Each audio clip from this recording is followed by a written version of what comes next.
जमुआ ग्रामवासी भक्त सज्जनों, धर्मानुरागी बंधुओं,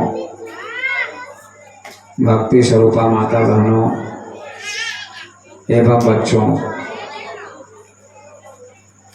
आज राम सेवक शाह के दरवाजे पर सत्संग का आयोजन किया गया है। इनके घर में एक बच्चे का जन्म हुआ है।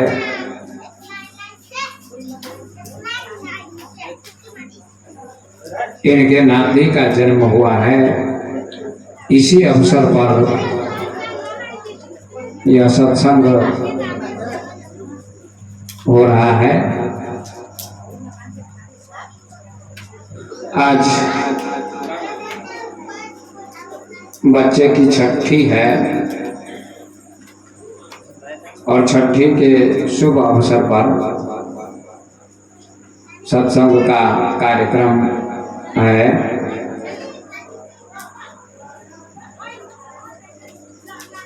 हमारे भारतवर्ष में छठी की जो परंपरा है चल रही है। जिस किसी के घर में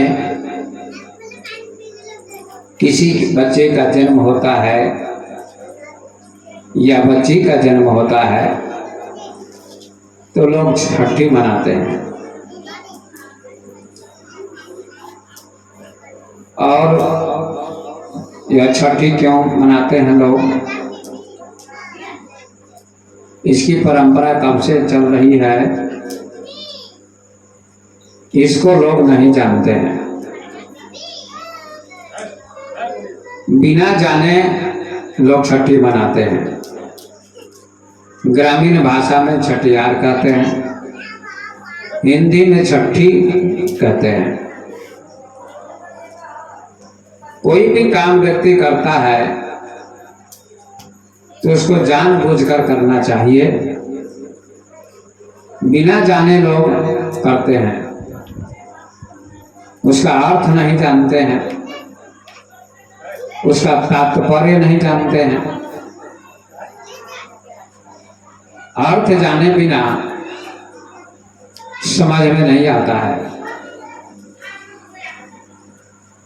छठी क्यों मनाई जाती है?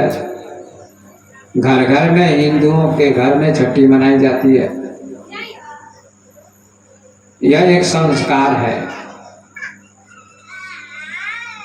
हिंदुओं का संस्कार है कि छठी मनाई जाती है। पर मनाई क्यों जाती है? छठी मनाने से लोग कहते हैं हिंदू के घर में बच्चे का जन्म हुआ, बच्ची के घर में जन्म हुआ तो छठी मनाई जाती है, छठी मनाओ। और बड़ी धूमधाम से छठी मनाई जाती है कहीं कहीं। पर इसके पीछे रहस्य है। छठी मनाने का रहस्य क्या है? बच्चे को शांत कर दो ना। छठी मनाने का रहस्य क्या है, इसको जानना जरूरी है।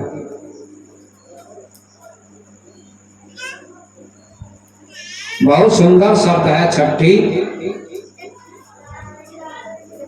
इसको पढ़े लिखे लोग भी नहीं जानते, बहुत कम जानते हैं। अनपढ़ तो जानते ही नहीं, लेकिन बड़ा उत्सव मनाते हैं। घर में प्रसन्नता होती है, ये तो अच्छी बात है। घर के सारे लोग प्रसन्न होते हैं कि घर में बच्चे का जन्म हुआ है, बेटे का जन्म हुआ है, बेटी का जन्म हुआ है। तो छठी मनाने की परंपरा है।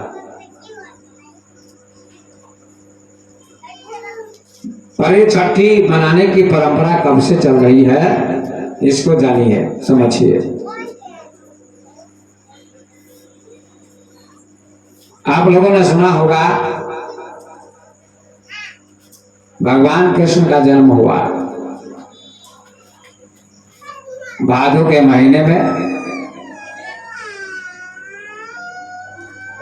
अष्टमी तिथि को कृष्ण पक्ष में उनका जन्म हुआ। और जब एक 6 दिन के हुए तो उनकी छठी मनाई गई। गोकुल में उनकी छठी मनाई गई। जन्म हुआ मथुरा में वसुदेव जी के यहाँ, और नंद जी के घर में छठी मनाई गई,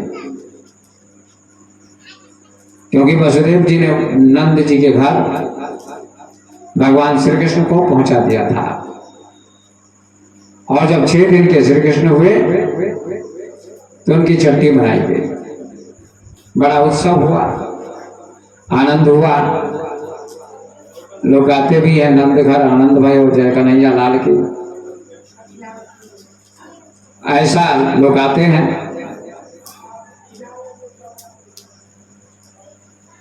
तो नंद जी के घर में, नंद बाबा के घर में बहुत सारे लोग आए, गोपियां आई, बाल बाल आए, सैकड़ों की संख्या में, और छठी मनाई गई। बड़ा आनंद हुआ, उत्सव हुआ। और छठी के दिन उत्सव मनाया जाता है। हमारे भारतवर्ष में कोई न कोई उत्सव मनाया जाता है। हमेशा भी श्रावण महीना है तो भगवान शिव के नाम पर उत्सव लोग मनाते हैं। फिर जन्माष्टमी आएगी बातों में तो भगवान कृष्ण के नाम पर जन्माष्टमी मनाई जाएगी। गांव गांव में, शहर शहर में, पूरे भारत में जन्माष्टमी मनाई जाएगी। कभी दुर्गा पूजा होती है, उसका उत्सव होता है। कभी होली आती है तो उसका उत्सव होता है।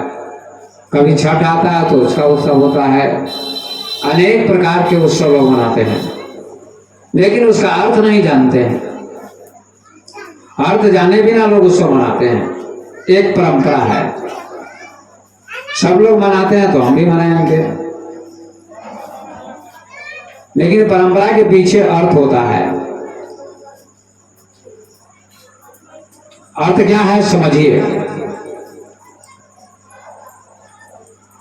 छठी का अर्थ होता है भगवान कृष्ण की छठी मनाई गई। ये 6 दिन पर छठी मनाई जाती है।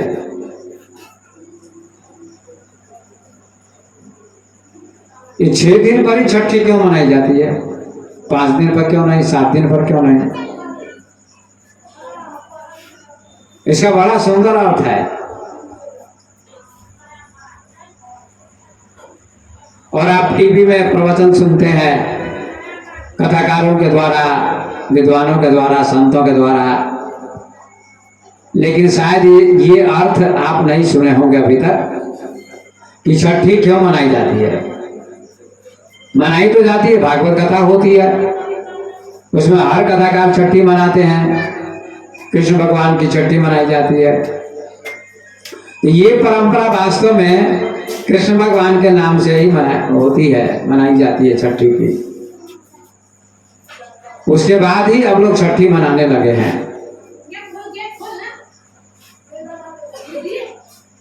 तो छठी का अर्थ क्या होता है?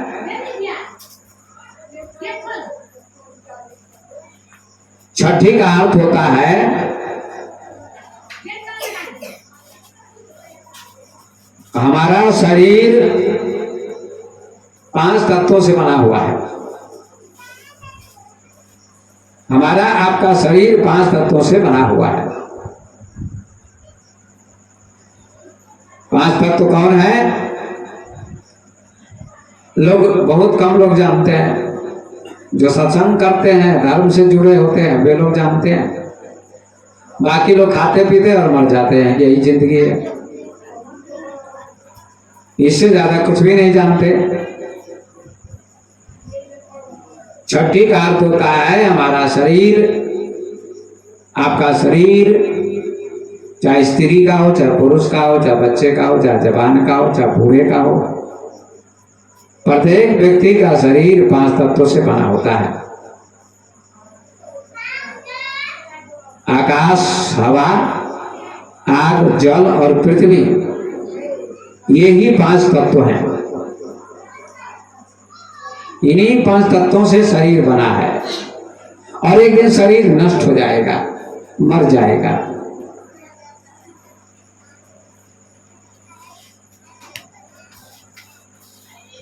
पंच रचित या अधम शरीर, 5 तत्वों से बना हुआ यह शरीर है।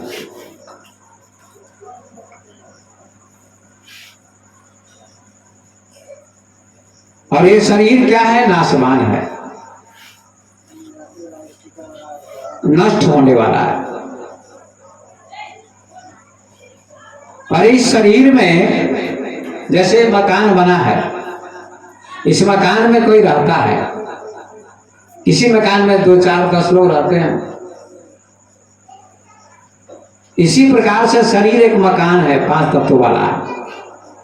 और इस शरीर में कोई एक है, रहता है, उसी के कारण ये शरीर जीवित है। आंख देखती है, कान सुनते हैं, मुंह बोलता है, हाथ काम करते हैं, पैर चलते हैं, सारी इंद्रियां काम करती हैं।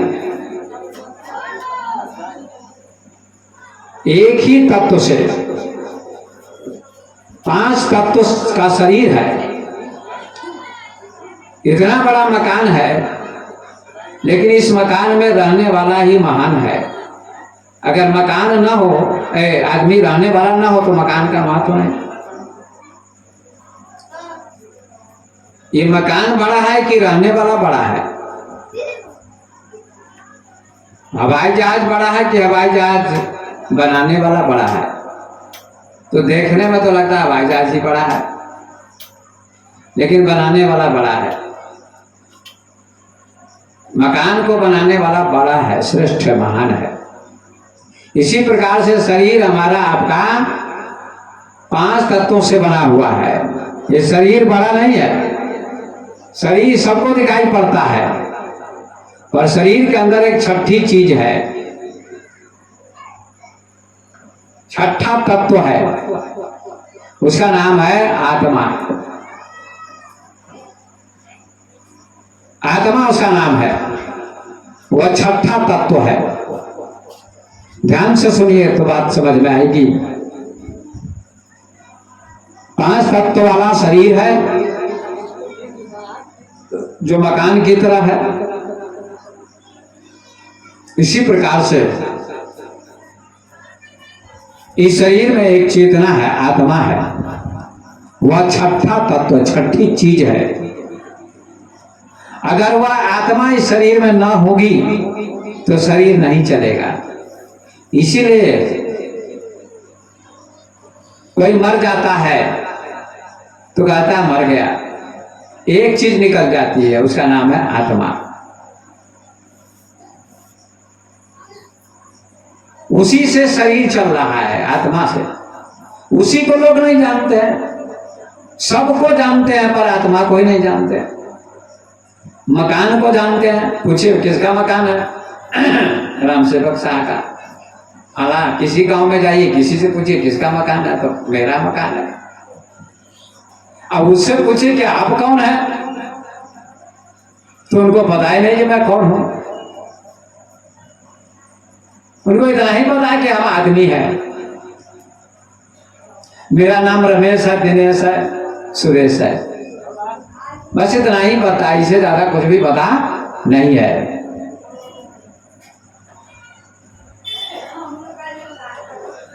लेकिन आपके शरीर में आत्मा है, उसी से सब कुछ चलता है। आप जीवित हैं, दुनिया को देखते हैं। आप सोचते हैं कि आंख से दुनिया को देखते हैं, गलत है। कान से शब्द को सुनते हैं, गलत है। शरीर में आत्मा ना हो तो आंख भी नहीं देखेगी, कान भी नहीं सुनेंगे, हाथ भी काम नहीं करेंगे, पैर भी नहीं चलेंगे, मुंह भी नहीं बोलेगा, नाक भी नहीं सूंघेगी, कुछ भी नहीं होगा। तो छठा तत्व क्या है? आत्मा। और आत्मा को बहुत कम लोग जानते हैं। छठा तत्व, छठी चीज आत्मा है। इसीलिए छठी मनाई जाती है। हर बच्चे को बचपन से शिक्षा दीजिए, संस्कार दीजिए कि तुम क्या हो, कौन हो। तुम शरीर नहीं हो बेटा। अब देखिए, किसी बच्चे का जन्म हुआ, अभी भरत के बेटे का जन्म हुआ, उसी के नाम पर छठी मनाई जाती है। हमको बुलाया गया, गुरुजी आइए कुछ प्रवचन सुना दीजिए। तो उसी बच्चे के नाम से प्रवचन हो रहा है। उसका नाम नहीं रखा गया अभी, उसका नाम भी नहीं अभी। शरीर तो मिल गया पर नाम नहीं मिला है। नाम कौन देगा? तो भरत ने कहा गुरुजी आप ही नाम रख दीजिएगा। मैं ही रख दूंगा, कल रख दूंगा उसका नाम। तो नाम बाद में रखा जाएगा। शरीर मिल गया पहले, आत्मा भी शरीर में आ गई, आंख भी आ गई, कान भी आ गए, हाथ भी मिल गए, पैर भी मिल गए, पेट भी मिल गया, पीठ भी मिल गई, सिर भी मिल गया, नाक भी मिल गई, मुंह भी मिल गया, सारे अंग मिल गए बच्चे को। अभी नाम नहीं मिला। नाम मिल जाएगा। और एक चीज और देनी है, संस्कार देना है बच्चे को। इसलिए छठी का अर्थ होता है बचपन से ही बच्चे को शिक्षा दीजिए, ज्ञानी को बुलाकर। ये भारत धन्यवाद का पात्र है, इसने मुझे बुलाया कि मेरे बेटे को आशीर्वाद दीजिएगा, मेरा बेटा संस्कारी बने, अच्छा बने, इसलिए प्रवचन कर दीजिए। ऐसा विचार सबका होना चाहिए। तो आइए, छठी का अर्थ होता है छठा तत्व जो आत्मा है, उसी को जानने के लिए व्यक्ति का, मनुष्य का जन्म होता है। न कि मकान बनाने के लिए जन्म होता है, जमीन खरीदने के लिए जन्म होता है, नहीं। बैंक बैलेंस करने के लिए जन्म होता है, नहीं।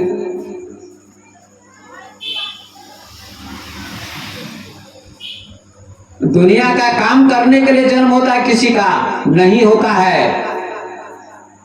दुनिया का काम तो मजबूरी में करना पड़ता है।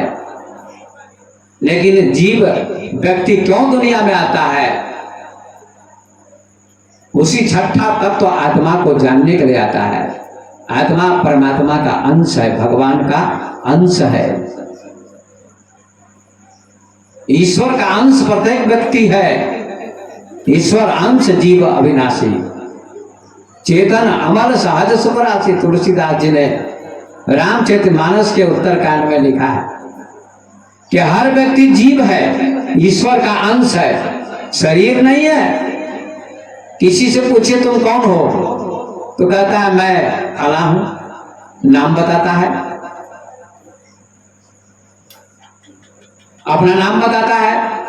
वो नाम थोड़ा ही है। अगर नाम होता तो अभी भरत के बेटे का जन्म, उसको कोई नाम ही नहीं है। किस नाम से उसको पुकारिएगा? अभी कोई नाम नहीं, अनाम है। नाम तो बाद में रखा जाता है। शरीर का नाम अरूप है, लेकिन हर व्यक्ति क्या है? जीव है, आत्मा है, ईश्वर अंश, जीव अविनाशी, ईश्वर का अंश है। और ईश्वर का अंश ईश्वर ही होता है। लोग ईश्वर का भजन करते हैं, कोई राम का, भगवान का, कृष्ण भगवान का, शिव जी का, अनेक भगवान है। लेकिन तुलसीदास जी कहते हैं हर व्यक्ति ईश्वर का अंश है। और अंश अलग नहीं होता है ईश्वर से, ईश्वर ही होता है। एक लोटा पानी और एक ड्राम पानी, दोनों पानी है। गंगा बहती है, उसमें से एक लोटा जल ले लीजिए, तो लोटे में जो जल आया वो किसका जल है? कौन जल है? गंगा का जल है। उस गंगा में और इस गंगा में कोई अंतर नहीं है। लोटा छोटा है इसलिए पानी थोड़ा है, लेकिन पानी वही है, गंगा ही है। ये बात बहुत कम लोग जानते हैं। ईश्वर का अंश जीव है। तो आप उत्तर दीजिए कि मैं आत्मा हूं, मैं शरीर नहीं हूं। ये सही उत्तर है, ये सही उत्तर है।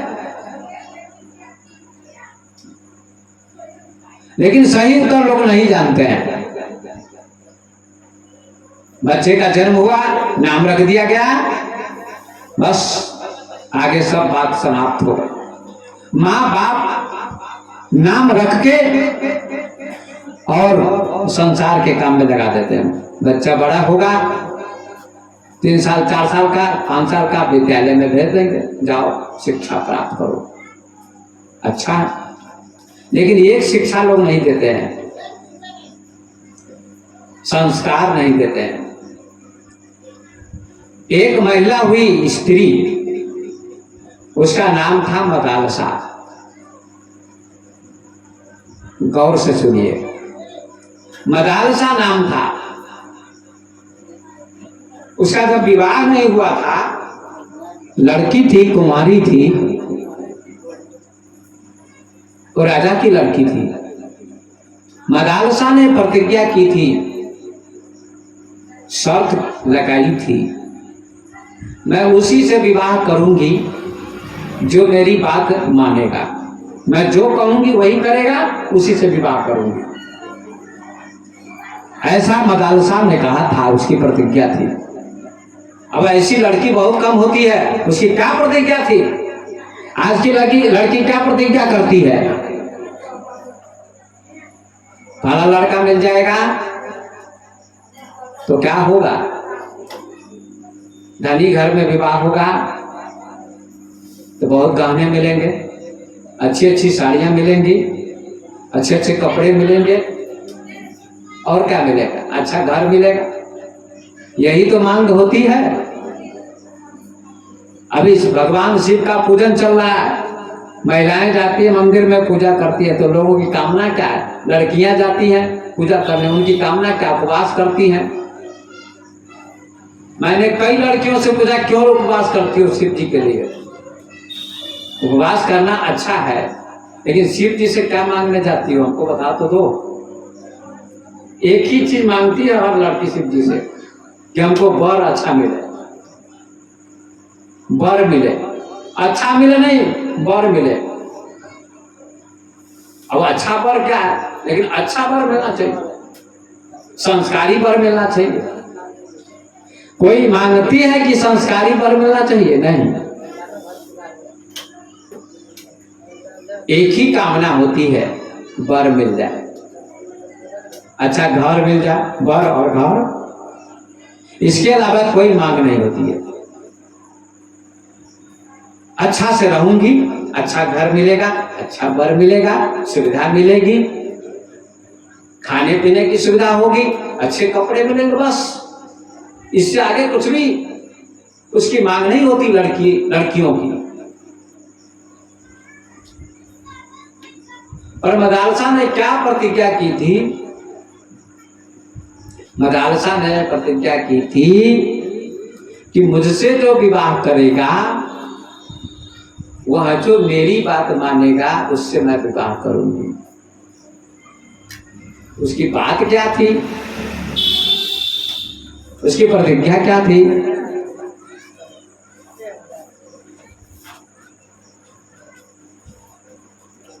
उसकी प्रतिज्ञा थी कि जो मेरे गर्भ से बच्चे होंगे, सबको मैं योगी बना दूंगी, सन्यासी बना दूंगी।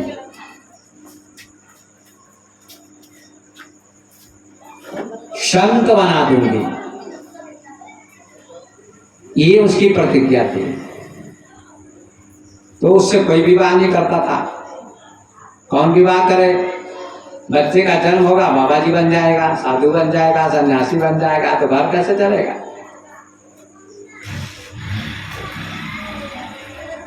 बहुत खतरनाक उसकी प्रतिज्ञा थी। सभी राजकुमार हार गए, किसी ने उससे विवाह नहीं किया। अंत में एक राजकुमार ने उसकी प्रतिज्ञा पूरी की, उसकी शर्त मान ली, कहा मैं मदालसा से विवाह करूंगा। मदालसा ने कहा आप मुझसे विवाह करेंगे, लेकिन मेरे गर्भ से जो भी बच्चे जन्म लेंगे मैं सभी को सन्यासी बना दूंगी, त्यागी बना दूंगी, योगी बना दूंगी, साधु बना दूंगी। ये शर्त स्वीकार है आपको? तो उस राजकुमार ने कहा स्वीकार है। बोले वृंदावन बिहारी लाल की, संत भगवान की, शिव भगवान की। तो उसने कहा तुम्हारी प्रतिज्ञा मैं मानता हूं, तुम्हारी शर्त मैं स्वीकार करता हूं। तुम्हारे गर्भ से जो भी बच्चे होंगे सबको तुम सन्यासी बना देना, कोई बात नहीं, लेकिन हमसे विवाह कर लो। विवाह हो गया। विवाह होने के बाद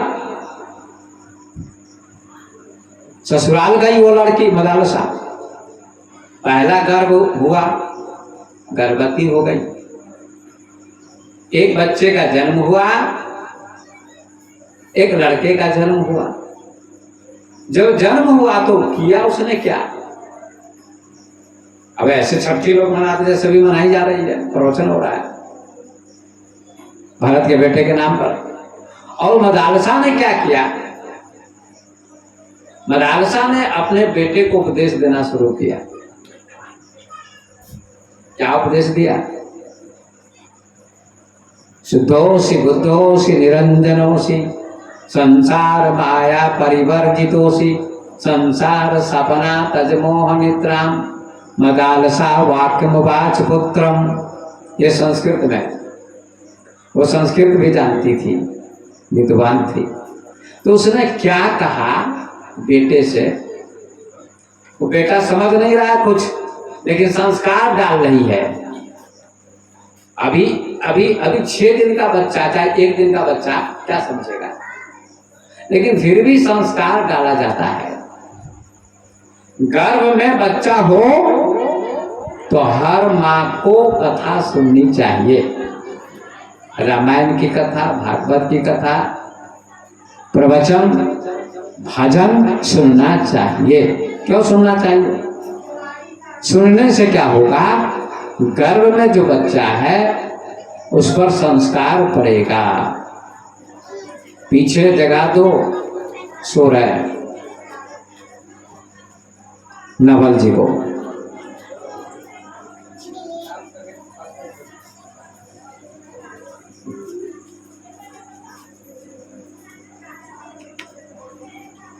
बोले वृंदावन बिहारी लाल की।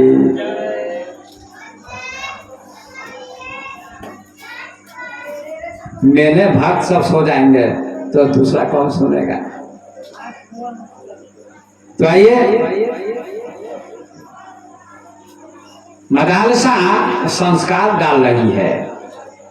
हर बच्चे को अच्छा संस्कार देना चाहिए, भक्ति का संस्कार, सत्संग का संस्कार, ये संस्कार देना चाहिए। तो मदालसा संस्कार दे रही है। शुद्धोसी बुद्धोसी निरंजनोसी, बेटा तू शुद्ध है, पवित्र है। वास्तव में बच्चा पवित्र होता है। बच्चे का जन्म होता है तो क्या उसमें न छल होता है, न कपट होता है, न अपना होता है, न पराया होता है, कुछ भी नहीं। बच्चा भगवान का रूप इसलिए होता है। लोग कहते हैं ना बच्चा भगवान का रूप होता है, सही कहते हैं। भगवान को कौन पाएगा? भगवान किसको मिलता है? किसको मिलता है भगवान? क्या विद्वान को मिलता है? नहीं मिलता है। धनवान को मिलता है? नहीं मिलता है। रूपवान को मिलता है? नहीं मिलता है। जमींदार को मिलता है? नहीं मिलता है। पैसे वालों को मिलता है? नहीं मिलता है। पर किसको मिलता है भगवान? जो बच्चे जैसा सरल और निष्कपट हो जाता है उसी को भगवान मिलता है, बाकी किसी को नहीं मिलता है।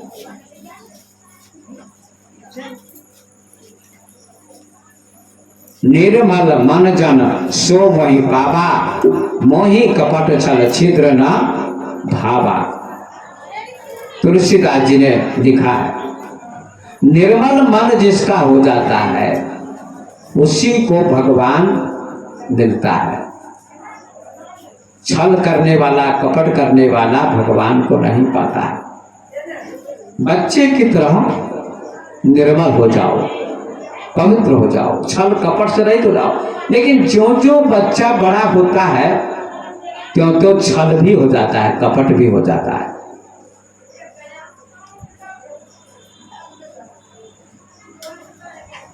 इसीलिए बच्चे की तरह होना चाहिए, छल कपट से रहित, तब भगवान मिलेगा।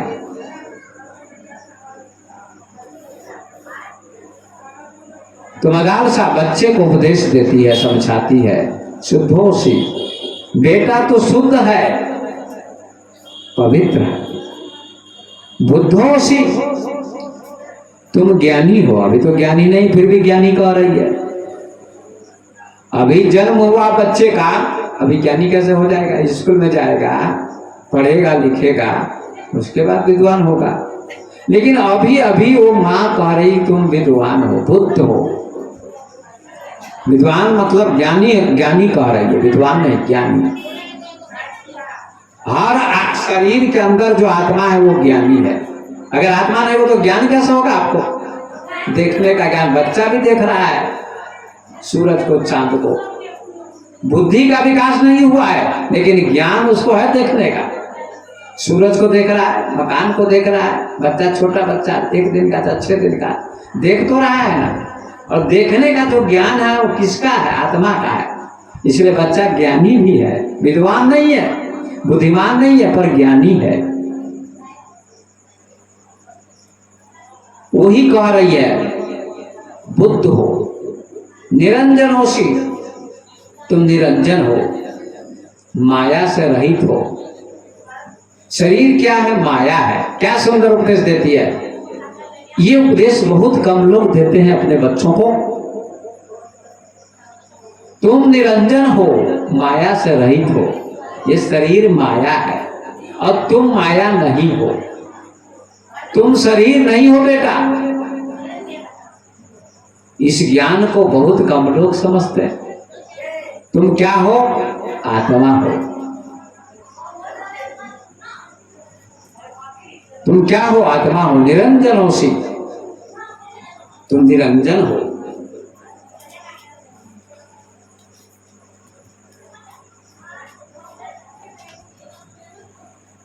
मैं एक बार ट्रेन में जा रहा था, यात्रा कर रहा था गुजरात में, विद्यार्थी जीवन में। एक वेद शास्त्र का जानने वाला व्यक्ति आया। अब मुझसे पूछा, है बाबा जी आपकी उम्र कितनी है? सुनिएगा। तो क्या मैंने कहा, मेरी कोई उम्र नहीं है, मेरी कोई उम्र नहीं है।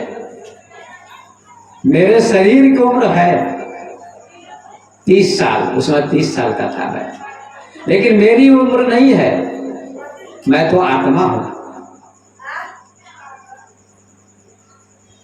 ये जब शब्द सुना, वो भी कुछ जानता था वेदांत अध्यात्म शास्त्र को, सत्संगी था, बड़ा खुश हुआ था। यही अर्थ मैं पूछना चाहता था आपसे, लेकिन आपने सही उत्तर दिया।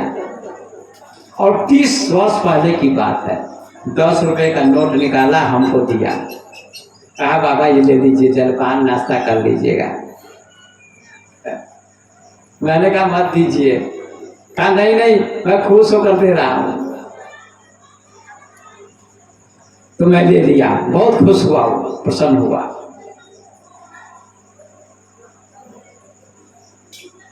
और वो चला गया प्रणाम करके।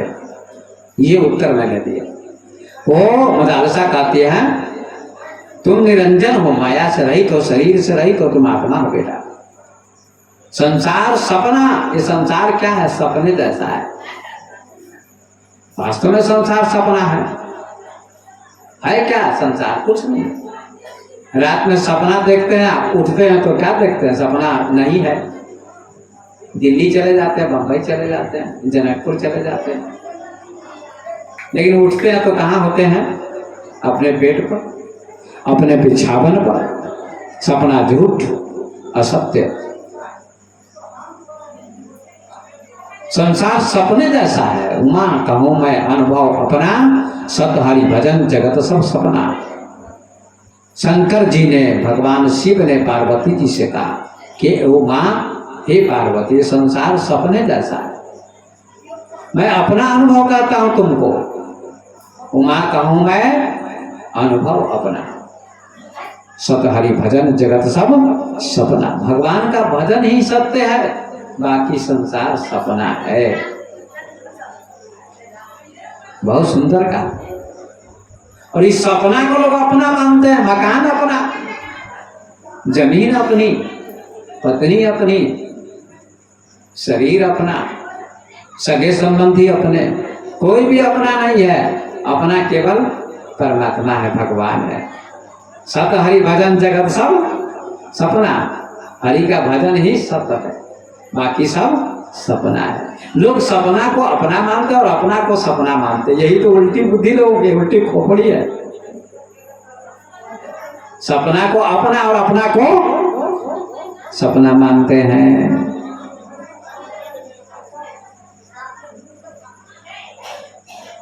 मदालसा कहती है संसार माया परिवर्जितोषी। संसार सपना परिवर्जितोषी। संसार माया है, सपना है। मदालसा वाक्मुवाच पुत्रम, बेटा इसको याद रखना। एक बेटा बड़ा हुआ, इसी ज्ञान से सन्यासी हो गया। दूसरा बेटा हुआ, इसी ज्ञान से सन्यासी हो गया। तीसरा बेटा हुआ, इसी ज्ञान से सन्यासी हो गया। चौथा बेटा हुआ, इसी ज्ञान से सन्यासी हो गया।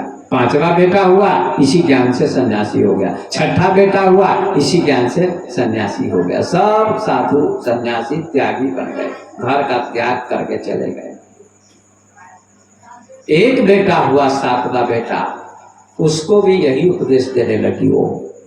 तो उसके पति ने उसका हाथ पकड़ लिया, कहा बकवास बंद करो। 6 बेटे को तुमने सन्यासी बना दिया, राज्य कौन चलाएगा? तुम्हारा दिमाग पागल हो गया है, सटिया गया है। सभी सन्यासी बन जाएंगे तो खेती गृहस्थी कौन करेगा? गृहस्थी कैसे चलेगी? फिर बाबा जी कहां से होंगे? साधु महात्मा भी तो गृहस्थी में से ही जन्म लेते हैं, गृहस्थ के घर में से ही जन्म लेते हैं। गृहस्थ नहीं होंगे तो साधु कहां से होंगे? इसलिए इसको संत नहीं बनाने दूंगा, इसको सन्यासी नहीं बनाने दूंगा। क्या ठीक है, फिर नहीं बनाने दीजिए।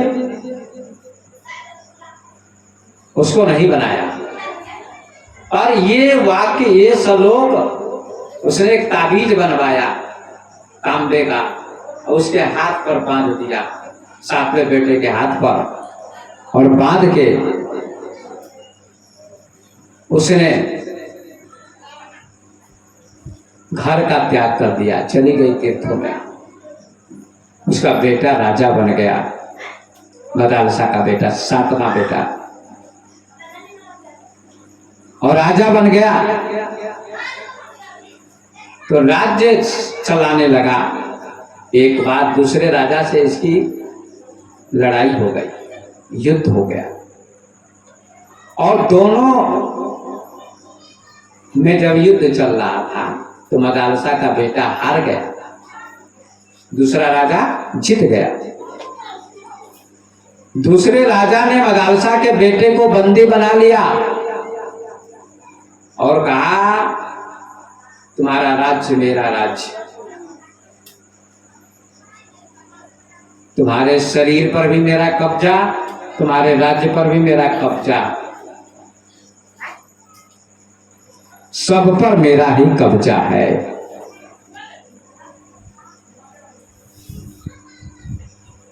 तो मदालसा के बेटे ने कहा ठीक है, कोई बात नहीं, आप मुझे बंदी बना लीजिए। युद्ध हुआ, अनेक लोग मारे गए, सैनिक मारे गए, पर मदालसा के बेटे को याद आई, उसके हाथ पर ताबीज बंधा हुआ था, उस ताबीज पर लिखा हुआ था वही श्लोक, शुद्धोषि बुद्धोषि निरंजनोषि संसार माया परिवर्जितोषि संसार सपना तजमोह निद्राम मदालसा वाक्य मुवाच पुत्र, ये श्लोक लिखा हुआ था।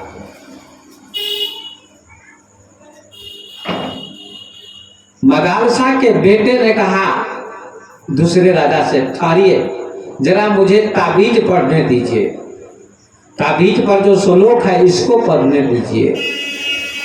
तो श्लोक को पढ़ा और श्लोक को पढ़ने के बाद मदालसा के बेटे ने कहा लड़ाई करना बेकार है, युद्ध करना बेकार है। अगर पहले मैं ये श्लोक पढ़ लिया रहता तो मैं लड़ाई नहीं करता। कितने लोग मारे गए, ये संसार सपना, एक दिन राज्य छूट जाएगा, मौत आएगी तो मकान छूट जाएगा, सब कुछ छूट जाएगा, तो फिर युद्ध करने से क्या फायदा?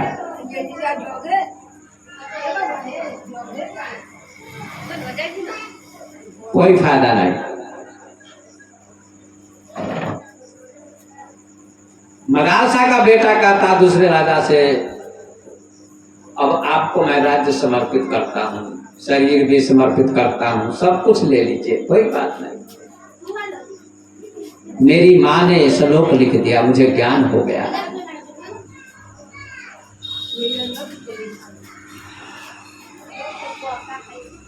तो कहते हैं ठीक है।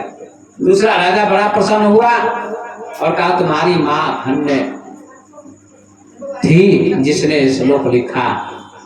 मदालसा के बेटे ने कहा मेरे 6 भाई सन्यासी बन गए, मैं व्यर्थ बिना मतलब के लड़ाई कर रहा था, अब मैं भी राज्य का त्याग करके योगी सन्यासी बन जाऊंगा, भगवान की भक्ति करूंगा।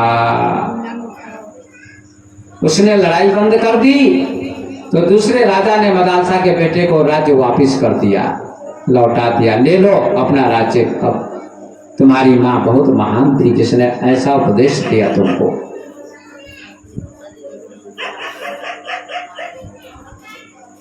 तो ये मदालसा ने अपने बेटों को ज्ञान दिया था।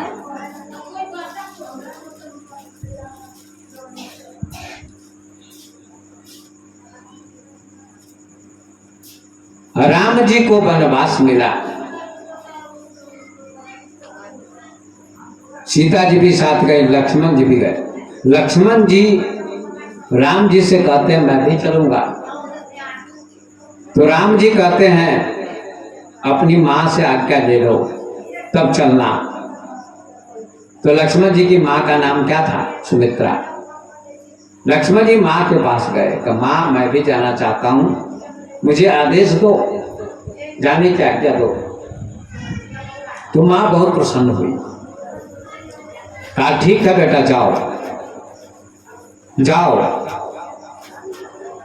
उसने कहा, सुमित्रा ने, पुत्रवती युवती जग सोई, रघुबर भक्त जासु सुत होई, न तरु बांछ भली बादी। इसको हटा दो ना, देख रहे हो अभी। न तरु बांछ भली बादी पियानी, राम विमुख सुतते हित हानि। सुमित्रा जी कहती हैं लक्ष्मण जी से, ये संस्कार दिया था सुमित्रा ने लक्ष्मण जी को बचपन से। कहती है कि पुत्रवती वही मां कहलाती है जिसके गर्भ से भक्त पुत्र पैदा होता है। अब भक्त पुत्र कैसे पैदा होगा? जब मां ही भक्त नहीं होगी तो बेटा कैसे होगा? मेरे माता पिता भक्त थे तो मैं भी भक्त हुआ, संत हो गया, ज्ञानी हो गया।